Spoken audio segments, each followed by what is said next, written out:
Pencereden kar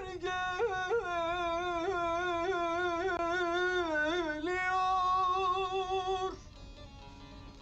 Aman ey gurbet bana zor geliyor. Mahpus bana zor geliyor. Sevdiğimi eller almış. Aman Ali o da bana har geliyor. O da bana har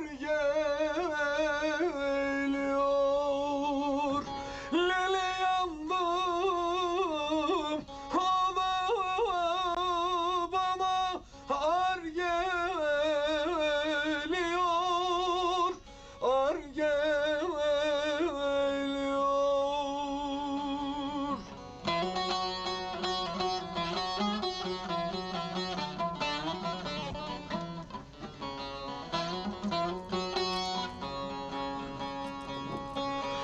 Yüksek dağlar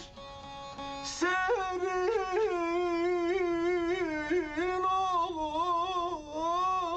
olur. Aman Ali engin sular derin olur. Engin sular derin olur. Burada bir genç vurmuşlar. Aman Ali yüreğime hançer vurur, yüreğime yara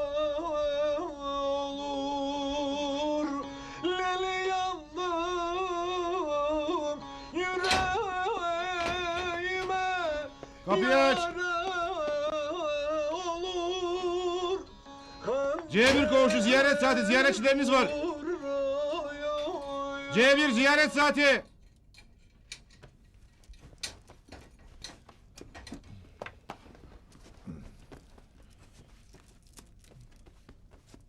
Acele edin arkadaşlar.